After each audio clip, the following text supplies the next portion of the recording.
বিসমিল্লাহির রহমানির রহিম। হে সমস্ত জগতবাসী, আজকে আপনাদের সামনে যে আলোচনাটি নিয়ে হাজির হলাম, সে আলোচনাটি অবশ্যই গুরুত্বপূর্ণ। এই পৃথিবীতে এমন কোনো মানুষ বা এমন কোনো পাপী বা এমন কোনো নেকি বা এমন কোনো পরেজগার, এমন কোনো আল্লাহ ভক্ত মানুষ এমন কেউ নেই যে তিনি রাসূলুল্লাহ সাল্লাল্লাহু আলাইহি ওয়াসাল্লামের রওজা মোবারক জিয়ারত করতে চায় না। এমন মানুষ নেই।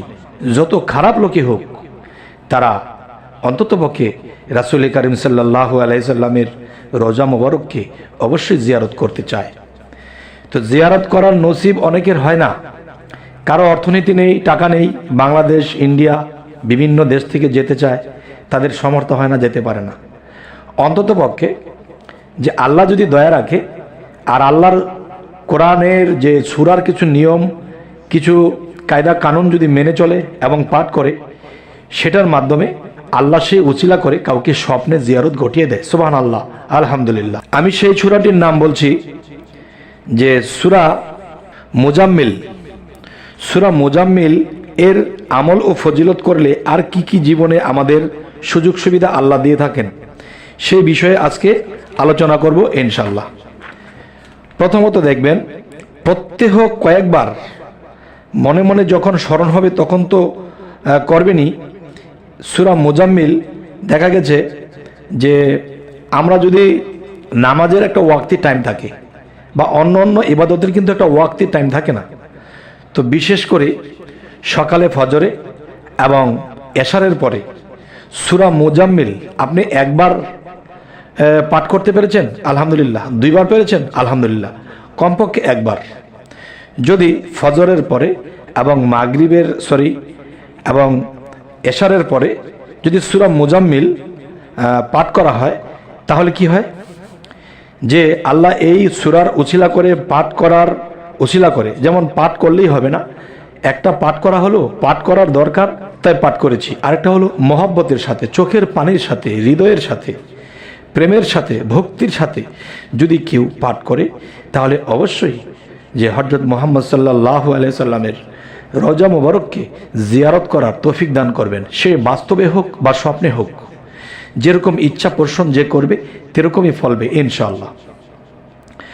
তবে এই সূরা মুজাম্মিল এর আরও কিছু আমল ও ফজিলত নিয়ে কিছু কথা বলবো।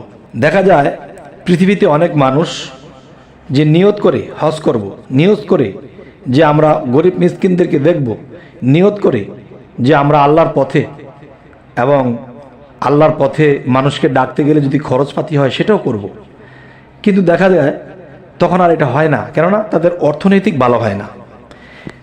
তাই সূরা মুজাম্মিলের আমল ও ফজিলতের দিকে যদি যাই, তাহলে পাওয়া যায় কি, রুজি রোজগার লাভের জন্য প্রত্যহ নিয়ম করে এ সূরা মুজাম্মিল তিলাওয়াত করলে হৃদয়ের সাথে এবং মনের সাথে এবং ভাবের সাথে, আল্লাহর প্রেমের সাথে যদি করতে পারে, তাহলে কল্পনা স্বরূপ অর্থ প্রদান করবেন আল্লাহ তাকে। সুবহানাল্লাহ, আলহামদুলিল্লাহ।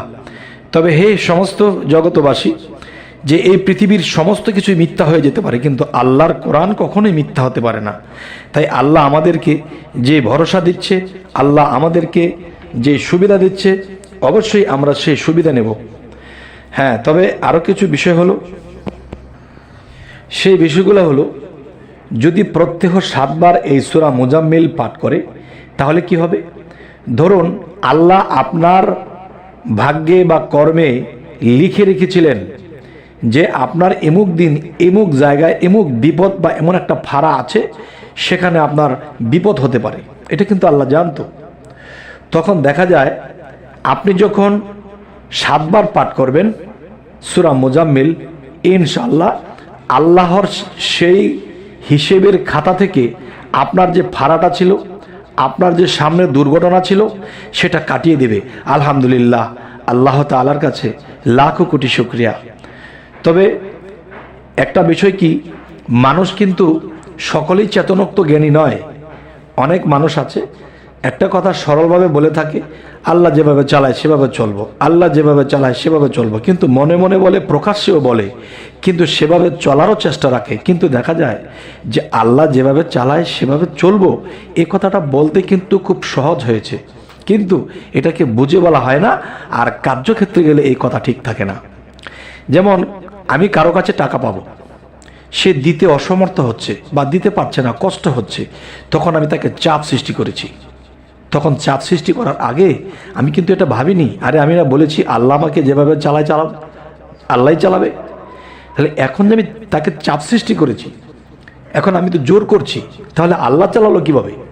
আমি তো জোর করে নিচ্ছি, নাউজুবিল্লাহ। তখন সেই মানুষটি তাকে নর্মাল মাথায় হাত বুলিয়ে আদর করে বলে এসেছে, বাবা তুমি চেষ্টা রেখো দেওয়ার জন্য, এখন চাপ দিল না। আচ্ছা, যারা মনে করে যে আল্লাহ চালায়, আল্লাহ খাওয়ায়, সব কিছু আল্লাহ করাইতেছে, কিন্তু দেখেন আল্লাহর উপর যদি সম্পূর্ণ ভরসাই রাখি, তো একজন মানুষের উপরে এবার চাপ দিতে হয় না। একজন মানুষ দেখবেন সামাজিকভাবে যদিও মোটামুটি একটা খারাপ লোক হয়, যদি আপনি তার কাছে 10,000 বা 20,000 টাকা পান, তখন সে কিন্তু টাকাটা দিতে পারছে না, কিন্তু খারাপ হলেও সামনে দুটো কথা বলবেন, সে কিন্তু লজ্জায় অন্যদিকে ঘুরে থাকে বা অন্য রাস্তা দিয়ে চলে যায়, লজ্জায় মাথা ঢেকে রাখে, কারণ দিতে পারছে না। আপনি দিয়ে ঠেকেছেন, সে নিয়ে ঠেকেছে, এখন তাকে সামনে দিয়ে গিয়ে সালাম দিয়ে, ভাই তুমি কষ্টে আছো, টাকাটা দিতে পারছো না, আচ্ছা অল্প অল্প করে দিয়ে দিও। আচ্ছা, তাহলে বোঝা গেল কি যে আমি সহানুভূতি এসেছে, আল্লাহ তো আমাকে চালাইতেছি, আমি তো না খেয়ে থাকিনি। তাহলে যখনই মনে করব যে হ্যাঁ আল্লাহ আমাদেরকে চালাইতেছে, তখন দেখা যায় যে আমাদের এরকম ব্যবহার বের হবে, তখন সে বেশির জায়গায় কম হলেও আমার কাছে নিয়ে হাজির হবে, আর আমাকে দেখলে লজ্জায় চলে যাবে না। যদি ভাবে যে তার সাথে দেখা হলে জবাব দেব কি, সে যদি আমাকে গালমন্দ করে, যদি অপমান করে, সে খারাপ হলেও তার তো লজ্জা আছে।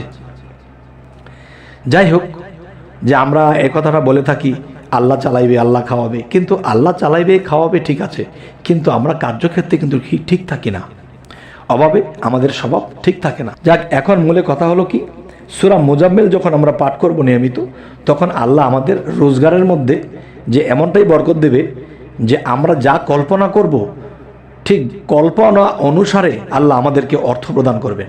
এবং আমি যে কারো কাছে টাকা পাওনা আছি, সে দিতে পারছে না, আমি তাকে ওরকম চাপ সৃষ্টি করতে যাব না। আর তখন সেই ব্যক্তি চাপ সৃষ্টির ভয়ে যখন আড়ালে বিড়ালে চলে, তখন সেও আল্লাহর কাছে বলবে, হয় আল্লাহ তুমি আমাকে কিছু টাকা দাও, আমি তাকে ঋণ শোধ করে দেই, আর না হয়তো তুমি আল্লাহ তাকে টাকার বরকত দিয়ে দাও, তার টাকা পেয়ে যেন সে সন্তুষ্ট থাকে, আর আমি পরে আস্তে আস্তে যেন দিতে পারি।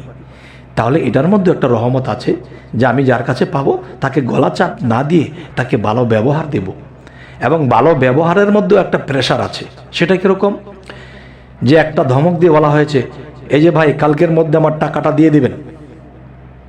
আরেকটা হলো নম্রতা, ভাইজান কালকে আমার টাকাটা যদি না পারেন তো আচ্ছা 2-1 দিনের মধ্যে দেন, আর যদি কিছু কম হয় চল সমস্যা নেই, আপনিও চললেন আমিও চললাম, তো যা পারেন দিবেন। এই যে একটা সহানুভূতি, যেটা একবারে নিতাম কষ্ট দিয়ে, সেটা আমি 3 বারে নিয়েছি। আচ্ছা, তাহলে এরকম সহানুভূতি যদি আমি মানুষের প্রতি করি, তখন আল্লাহ আমার প্রতি এবং আপনার প্রতি এই সহানুভূতি করবে। আর আমি যদি কঠোর হই, তখন আল্লাহ আমার প্রতি কঠোর হয়ে যায়। সেই কঠোর হবে দুনিয়াতে, সেই কঠোর হবে আখিরাতে। যাই হোক, আজকের এই আলোচনা সূরা মুজাম্মিল, এই আমলগুলো যদি করি তাহলে আয় রোজগার পাচ্ছি, এবং আল্লাহ আমাদেরকে নবী করিম সাল্লাল্লাহু আলাইহি সাল্লামের রওজা মোবারককে জিয়ারত করার তৌফিক দান করবেন। তো সকলেই ভালো থাকবেন। আমাদের চ্যানেলে যারা নতুন আছেন অবশ্যই সাবস্ক্রাইব করে দিবেন, যাতে পরবর্তীতে ভালো ভালো ভিডিও নিয়ে আপনাদের কাছে আসতে পারি। তো সকলেই ভালো থাকবেন। আল্লাহ হাফিজ।